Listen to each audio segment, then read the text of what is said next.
Hey, Kyle Querec here, and today we do not have Buddy Rich and we don't have John Bonham, but we absolutely have someone in that class, and I'm not kidding.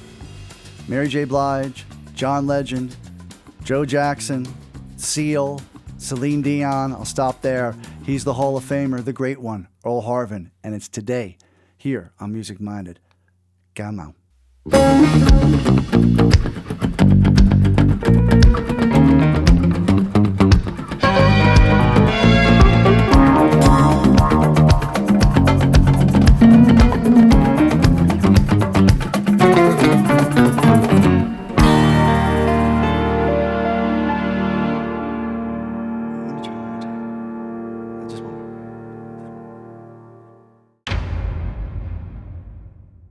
Do you remember the first moment that you discovered how great music was? Was it a person, a place, a player?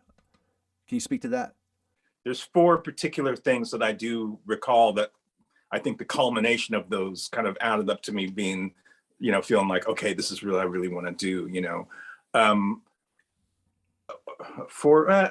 narrow it down to three. When I was really small, at some point, I don't know the circumstance and or what the situation was, but there was a concert that was being held in the high school, although I was still in elementary school. They must have had some kind of concert series or something going on, and it was a jazz concert. I think, because I asked my father when he was living, I asked him about it some years later, and I think that it was actually Major Hawley, who did live in New Jersey by that point, amazing jazz bassist. But in any case, I remember sitting watching this show and this jazz music playing and this guy playing an upright bass, and I guess I've just been sitting there with my mouth wide open looking at him. So he started looking at me and he was playing this bass solo. And you just saw the kid that was like really like, I got this kid, and so I clearly remember that moment of being like, wow, like, what are these guys doing? This is so cool, and I must have been just gawking at him because I remember him playing this bass solo and looking me in the eye while he was playing, and kind of laughing. And so that was a very early memory. I mean, and then a buddy of mine, my friend Matt Primich, his brothers had a band, and they would jam in their basement. And he invited me over one time, and I'd never, jammed with people. I never played outside of playing in school. I never played with people, playing, songs, So I went over there, and those guys kind of, these guys seemed like they were like 40 years old. I'm sure they were like 18 and 19, right? But when you're young, like they seem like, they humored me and let me sit in and play. And we played like, I remember trying to just scuffle my way through trying to play Paperback Writer, barely holding it together. And I remember that feeling and just being like, wow, this is cool. And not long after that, a similar situation happened with another kid who lived up the street from me, Tony Sellers, and he had also kind of a big family, a bunch of brothers, and like they had like a funk band. Oh, wow. So I went around to their place, and they humored me for a bit. And I remember like one of the cats was kind of like, man, this kid can't play. And one of the other guys was like, hey, give him a break, man. He's a beginner, And like, so they could cut him some slack, because I must have been just terrible, And because I'd never, really sat with people, I was mostly playing snare and timpani, and I'd never really sat and played, kit with people. But those two incidents, which couldn't have been too far from each other, really where I was like, they taught me two things. Like, I really want to do this. This is really great. And I want to practice and get better so that these guys don't clown me the next time I come back. And it instilled in me somehow. I remember thinking like, I got to get good because I want to come back. I want to do it again and be good, Was there a moment, and with you, it could have happened when you were 8, honestly, but was there a moment as you started getting better and better that the thought passed through your mind, like, I'm going to do this? Do you remember a moment where you really kind of thought that to yourself? No. And in fact, I half jokingly, because it's kind of true, I kind of tell people that, it wasn't a conscious decision. It's sort of like it happened to me. It's sort of like, and I kind of jokingly say, I decided to be a musician when I was too stupid to know what it actually meant and that it was a bad idea. so, that's kind of how it happened. I mean, I kind of just found myself going like, well, this is what I really like to do, and I seem to be somewhat good at it. Some decision was made in my mind earlier, but it wasn't a conscious one. It could have been in a little jazz club. It could have been in front of 50,000 people. But was there a moment where you felt like, this happened, I'm here, I'm working? Kind of right from the beginning. I've been real fortunate to be exposed to people on such a level. It's hard to pick one, but like for myself personally, I think when I started going to the UK and working, doing sessions there, I think that's when and that's pretty late, but that's when I really felt like this is all very, I'm a professional now. I mean, of course I realized that I was that much earlier than that, a good decade earlier than that. But just kind of, getting off a plane, at the time I was still living in Texas, which is, where I had studied. And then I was kind of living on my own and whatever. And just, getting off a plane in London Heathrow and going to a recording session, with Trevor Horn and Sound Studios. And I just felt like, and I remember that, it wasn't lost on me. Like, okay, I'm kind of doing the stuff that I used to read about what guys do. I can't imagine you having one of these, but I'm going to ask this. Was there a hell gig? You don't have to name names, but a moment you can reflect on where you wanted to hide under a chair or, something. I mean, there certainly have been. I've been pretty lucky not to have too many. Most of the hell gigs have to do with the circumstance of the gig. Yes. Music. Certainly a low point was one of my, a band that I had, Rubber Bullet, and we played a show. We were kind of in the kind of punk scene, noise rock scene. And we played a show, this kind of house party. I think it was somewhere outside of Atlanta. We had driven for ages, in a van, that whole kind of thing. And we got paid $1.25. Usually I don't like asking this question, and everyone we've had on the show has been very smart, but I am really interested to hear your perspective of this question. What does the future hold for music as open and... I know. I don't know. I think we don't know collectively. And I think we collectively don't know because the answer lies in something that hasn't happened yet. And I think all the major upheavals in music, or most of them that I can think of, pretty much all of the ones I can think of, maybe somebody thinks of, but it all coincides with a technological shift, right? Sure. So, live music, was done, had chamber ensembles and salons and stuff. Well, the phonograph record killed that. The radio kind of challenged live music. Then the phonograph record came and challenged, like, well, I don't need to listen to what the program is. I can take the music home with me and play it on this thing.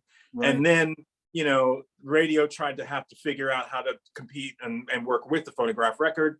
Then television challenged all of that. And then the phonograph record and the radio had to kind of adopt television. You had MTV, and then the internet challenged that, so these are all like technological kind of jumps.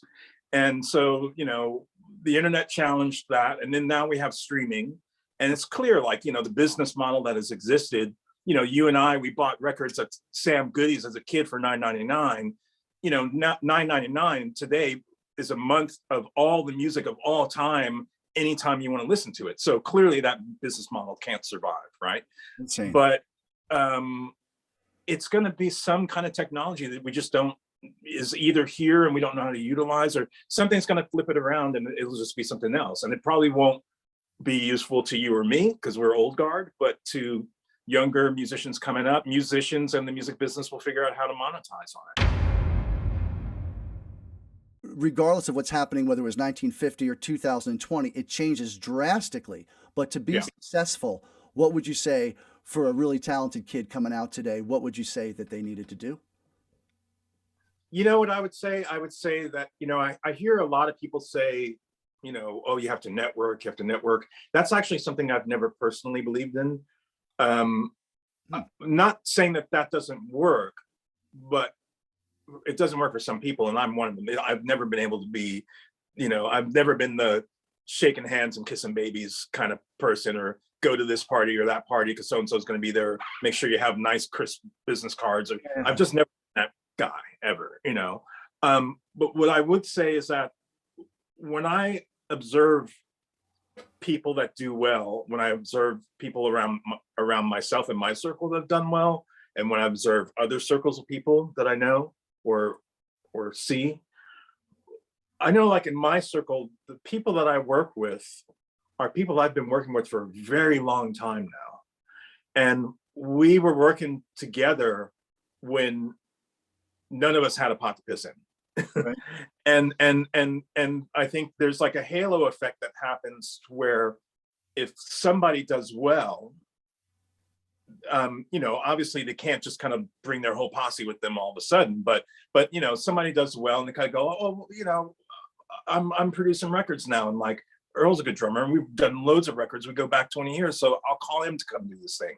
Like people I know that were, working the desk in studios as a reception are now record producers. There are Right. people I know, so what I would say to somebody is like, stick with your crew and do cool stuff, because instead of trying to hustle everybody and instead of trying to get like that gig, which is like, I don't think things really work that way. You can get the gig playing bass or drums with like some huge pop star and it might lead to nothing. I mean, Right.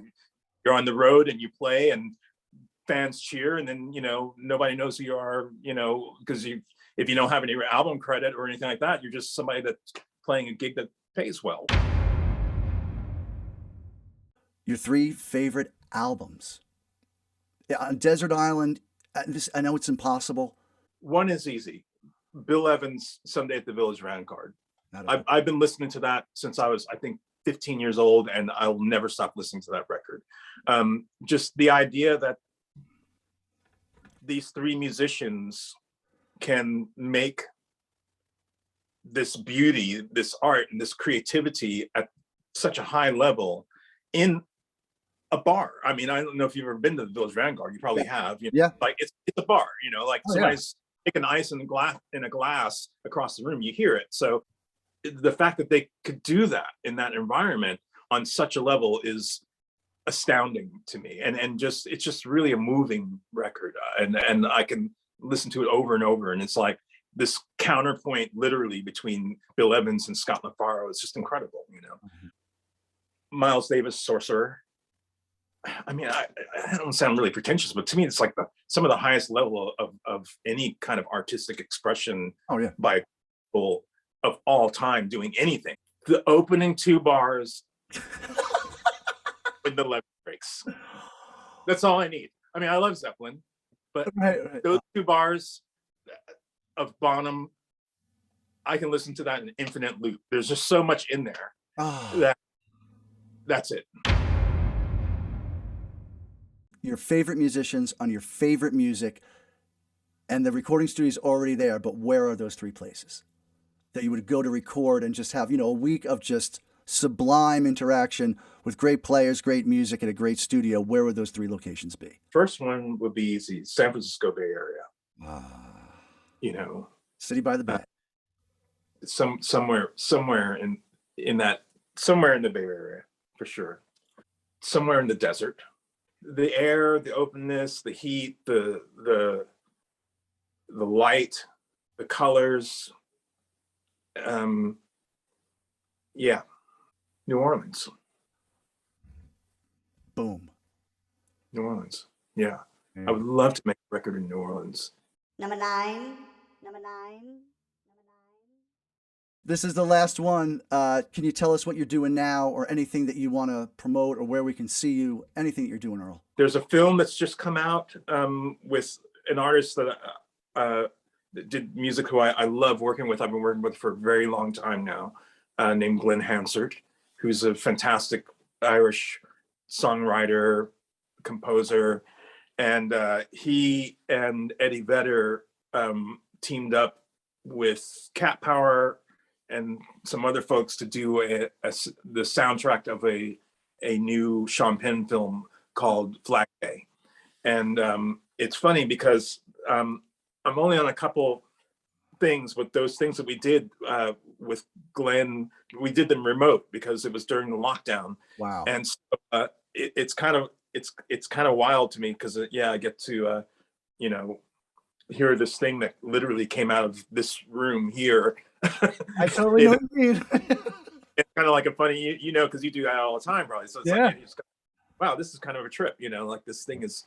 So yeah, so that's the soundtrack just came out and the film is coming out, and so hopefully it all does well for everyone. But I'm happy with the songs that we did together. Came out great. I'm going to be doing a live in studio in the Air Studios London with a Japanese artist that I've worked with a bunch named Utada Hikaru, and we're going to do sort of a streamed in studio session that's coming up in a couple weeks. Those are the most immediate things happening. I can count on one hand who is like Earl Harvin. Mark Schmid and I were talking. You're a unicorn, man. You were incredible from the beginning. You're still, oh man, you're Thank still, you so much. Oh my gosh, you're still just a gentleman and truly one of the best people that's ever played drums, ever. And that doesn't show about his production ability to play other instruments, and just great to work with. So Earl, man, this meant a lot to me. Thank you so much for coming on. Man, thanks so much, Kyle. He came to us all the way from Berlin, Germany, and he took some time out for us, which is just awesome. It's Earl Harvin. You could tell he's everywhere. He recently played on the movie Flag Day, which is a movie by Sean Penn. He's playing with an artist from Air Studios in London. It's coming out streaming. We'll have links right below where you can see him. You look him up. Can you tell? What a gift. The greatest guy, the greatest drummer, and we were just so happy to have him here today on Music Minded. I'm Kyle Querec. Have a great day.